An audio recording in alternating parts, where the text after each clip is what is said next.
We all know perfectly well that the fast weekender market between around about 28, 35 feet has gone completely mad lately. We've seen all kinds of introductions from the likes of Saxtor and Axopar and Exo and several other brands who have never actually been in that market before. Well, Galleon's answer was never likely to follow that formulaic kind of approach. Its designers have always been particularly ingenious, whatever the segment is, about the solutions they come up with to the needs of the end user. And this, the 325 GTO, is their take on the fast weekender at around about 32 foot. Now, it's already won European Powerboat of the Year in 2022, and chances are it's unlike anything you will have seen before.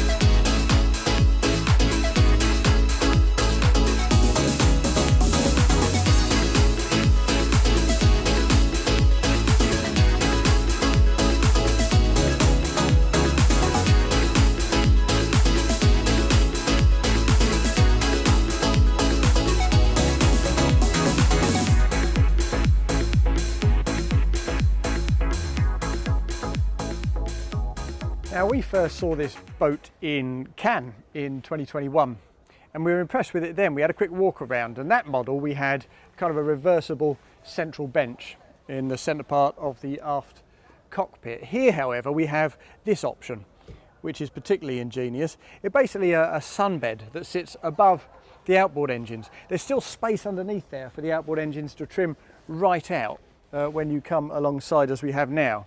But if you need to get them serviced at some stage, which is inevitable sadly, then this entire sun deck does, albeit rather slowly, angle up to grant proper access to the outboards.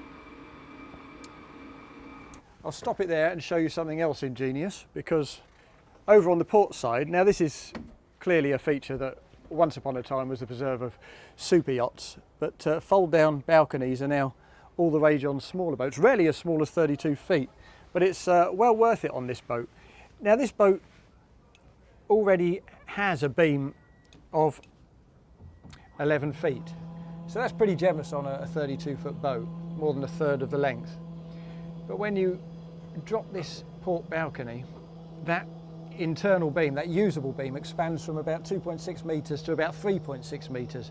So it really is a tremendous asset. The owner of this boat certainly doesn't take it for granted. You've got some poles that go in here to fence it off to keep it nice and safe if you happen to have kids. But it's the ideal place, either to sit with a couple of chairs and relax, or to launch your stand-up paddle boards or your ski gear. Now, this sunbed comes with a couple of panels that you can elevate and set in place so you can face aft. If you feel like that shortens the sunbed too much for you, then you can close those back up and elevate this backrest instead to create a longer sunbed, and that's great. But what I really like back here is the various details. The transom gate, for instance, has inset LEDs so that at night the Galleon logo kind of glows bright blue. It's entirely unnecessary, of course, but it's no less welcome for that, to see these extra details thought about and implemented. We also have these fold down armrests with built-in cup holders at both ends of the settee. Kind of hems you in, makes you feel more secure, and that's a nice touch too. And beneath all the various pieces of deck furniture, as you can see, we've got, again, inset LEDs which you can change the colour of. And instead of direct light, you get that lovely sort of ambient light. That's repeated all over this boat, by the way, in the hardtop, under the furniture, up at the bow. It's it's designed as a party platform, this boat, a day boating party platform. So this stuff matters. If the various details are lovely, well, so is the practicality. We got loads and loads of storage inside these seat boxes. We have the same under here, we have the same under this section, and we also have an absolutely enormous bit of storage underneath the deck. Now of course this is home to the various necessities of powerboating. We have the 630 litre tank here, we have the chargers and the batteries and everything else you need, but there's also space down here of course for a generator, and should you want it, a seakeeper, though in all honesty on a boat of this size and scale very few people will take that option. But even with all this gear in here, there's still space for a few boxes. You get yourself a few storage boxes and a few tie-down straps, and you've got all the equipment you need back here, not just for day boating, but for a pretty full-on weekend away. The walkways on this boat are all extremely generous, extremely wide. They take full advantage of that big beam. And what I like actually is that they also kind of guide you forward into the various spaces. Again, completely unnecessary, but a lot of fun and looks pretty cool. Now here to port, we have a pretty good size of wet bar with a built-in bin aft for the various people on the seats, and a big grill with sink. I can find nowhere specific to stow this. Knowing Galleon, that's probably my fault rather than theirs, because I imagine they would have provided something. But there's certainly plenty of space there. Down below we have a bit more storage. There's a good space there and a power point in there, so I have no doubt if you wanted it you could have an ice maker in there too. As things stand though, we have a good size of fridge with a little freezer above it, and a little shelf for the extra bits and bobs, plus all the handholds you need to lead you forward to that enormous bow. And as by now I'm sure you're aware, this is not your conventional bow rider, so access to the bow is not central. We can't do that because we need access down to the weekending facilities. Instead it's to port, and it's really well protected. It's a nice wide walkway, and you have a lower door, a central window and an overhead roof to keep everyone in the cockpit properly protected. It's also pretty easy, he says, to sort out when you need to go forward. The quality of the workmanship here is tremendous. I mean, this is really heavy duty stuff. And when you get towards the bow via a couple of well placed deck drains, you can see how much of that beam has been carried forward. There's tremendous space in here. As it's rigged like this, we have 3 forward-facing seats on the front of the helm console, but I've been speaking to the owner of this particular boat, and he's been telling me that just by folding those up, you can easily fit perhaps 8 people around here. He's done exactly that, and he's had an absolutely wonderful time with it. Now we still get a decent bit of storage beneath these sections of seating, but what really impresses about this bow is how spacious and how deep it is, and yet at the same time how much accommodation they've managed to design in down below. Step down below and it's quite a remarkable space, I have to say. The first thing you notice are the windows. There are windows everywhere of all shapes and sizes. It's deeply and kind of entertainingly asymmetrical, but it really works. For instance, that port walkway that we just walked down to the bow, you would naturally quite assume that the windows on that port side would face out against glossy white fiberglass, but they've built into the gunnels outside huge windows, so I can actually see from this point all the way out towards the horizon. Right around there's a big window forward and a really big window slightly further aft. The access door is also a kind of curved perspex unit that extends way forward into the console moulding itself, so that introduces a lot of light from up above. But the vertical headroom in here is particularly good as well. In the main section, of course, we have this saloon. Now you can convert this simply by folding out the table and using this infill cushion that's neatly stored up here in the shelving section. But I would think most people would prefer to use this boat with this as a permanent lounge, a permanent lower saloon, just to get away from the warmth, have a little bit of air-conditioned relaxation time, and then to use the dedicated permanent double bed that runs transverse beneath the cockpit sole as your permanent sleeping solution. It's beautifully designed. There are no hull windows, so there's no natural light. But again, Galleons work really hard to make that a pleasant place to be. Thanks to the big cockpit wet bar, we don't really need any galley facilities down here, but what we do have to port is this nice streamlined integrated unit with another fridge and rather oddly a breaker panel that's popped behind a couple of sliding doors to make it look almost like a built-in microwave, but it's as good a place as any to pop it. Now you can of course have this cabin spec'd with a nice big 32-inch TV over here. The owner's not chosen that, but what is impressive down here is the starboard heads compartment.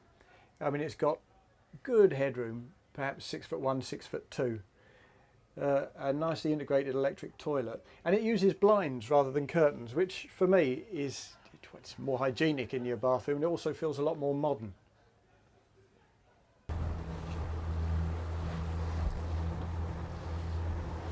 The helm of this galleon is pretty impressive from a stylistic perspective, apart from anything. I mean, we've got multiple banks of data displays and buttons, switch gear. We've got this lovely kind of carbon fibre leather look fabric over the top, which is actually slightly overhung to give you a bit of shade on your MFDs. We've also got some neat little touches that you might not necessarily expect. I mean, we know that you tend to get, you know, for instance, adjustable steering wheels and adjustable seats. Well, you can adjust these by hand fore and aft, but if you want them to go up or down, you actually use a button to enable that. Just like that. And actually a lot of the buttons that you see here, they're all about the lights. You see these gorgeous blue strip lights built into this hardtop above us, where you can change those to white, you can change those to multicoloured, you can have a mix. And it's the same for the underwater lights, the deck lights, these brilliant little recessed lights under the seating units. I'm told at night it looks absolutely fabulous, but it's and I can believe that very easily. But it looks pretty impressive during the day. So what else do we have here? Well, we've got the Mercury joystick, of course, the twin throttles. We've also got trim tabs. It's nice to see your trim tabs up by the throttle, exactly where they should be, so you don't have to constantly search for them and take your eye off the waterline. And the same goes actually for this compass. It's neatly recessed into the top of the dash there, so you can see where you're going without taking your eyes off the water in the slightest. It's a very serious hardtop actually. You feel quite cosseted in here. And that's helped by the fact that you've got these little window sections that just come a little further back than the big one-piece screen, just to give you some extra protection there. And the seats themselves kind of match the dash in their modernity and their kind of uber stylish aesthetic. I mean, look at these things. We got the bolsters. We got these kind of wraparound wings to stop you shifting sideways when the seas get a bit lively or the driver gets a bit lively. We still got that foot brace. And just down in here, we've got a nice little charging mat for your phone, which of course you can connect via Bluetooth to the Fusion stereo that's again built up into the hardtop. So it's certainly a pretty lavish helm station, you have to say. So let's get her up on the plane and see how she actually does. Now we've got the twin 350s on the transom today, which is an option on this boat. A lot of bow lift, so we're using the trim tabs to pin the nose down a little before then easing them back up once we're on the plane. Now that's not the fastest plane in the world, of course, but this is quite a big heavy boat. It carries a lot of its beam a long way forward. It gives you that wonderful 8-man seating area on the bow. It also gives you a proper lounge space, a saloon down below.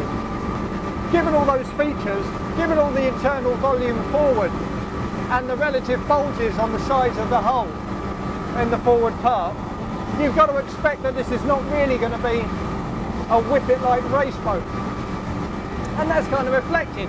I mean, it takes perhaps 10 or 11 seconds with a bit of cajoling to get her up and on the plane and to get that nose to settle. But once you're there, if I just ease back those throttles, once you're there and you've got your tabs set and your speed set, it's a perfectly comfortable place to be. Now we'll just keep her up to speed, around about 26, 27 knots, because if you let her go down to around about 20 knots, she's inclined to lift that bow again and fall off the plane. So we'll keep her quite quick in the turn. And we'll go over to starboard first.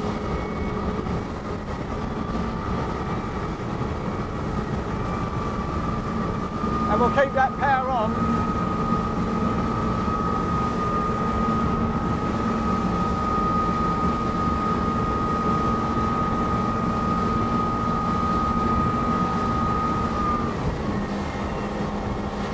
Then of course we have to sort out those trim tabs again to level up the nose and make good progress. A little bit of a swell coming through, Richard. A bit of a weight.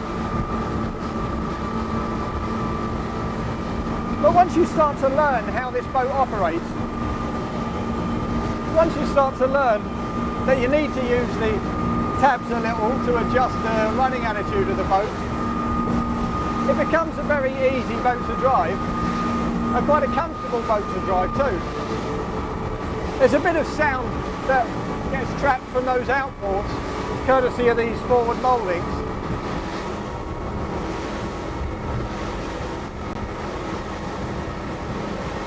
But as I say, once you're up and going, there's no problem there at all. It's interesting to note that this boat's bigger sister, the 375, uses an overhead skylight, which improves visibility, of course, in the turn.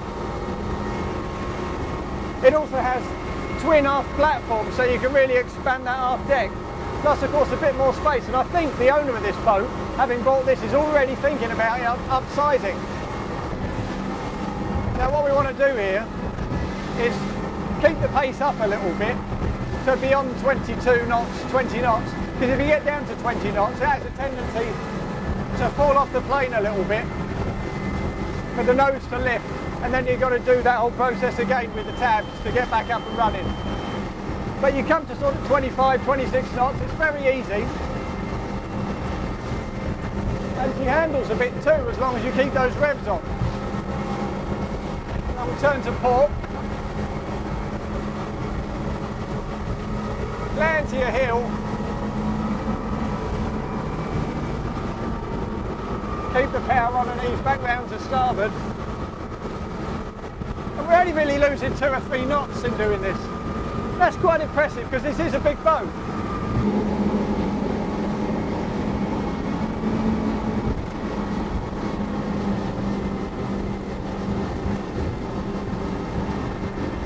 So this is not a race boat. It was never designed to be a race boat. It doesn't look, go or feel like a race boat. It's a very conscious and deliberate compromise on behalf of Galleon Yachts and on behalf of Tony Castro. What they wanted to do was create a 32-foot platform that absolutely nails the day boating imperative. With the 8-man bow, it absolutely does that. It also wanted to provide some really serviceable weekending facilities. And with that cabin and lounge, it absolutely does that. Of course, in order to do that, its beam forward design does mean that you get extra bulbous sort of contours on the forward parts of the hull sides. But driven in the right way in the right conditions, it's a perfectly enjoyable boat to drive, a perfectly relaxing boat to drive, and given what else you get around this boat in terms of its recreational practicality, you have to say it's a compromise well worth making.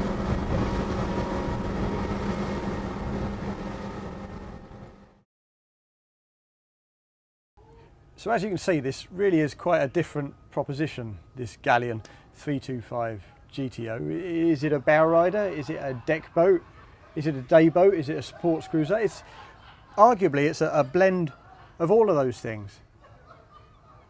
As for the price, well, the UK spec boat from Approved Boats is £379,000, but David makes it very plain that his approach to this boat is not to start with a basic price from figure and then build up more expensive options until it becomes practical, usable, fun. He starts with what he deems to be the perfect UK package, and then you take away from that the things you don't necessarily want. So that £379,000 might seem like a pretty fruity price in the current 32-foot weekender market.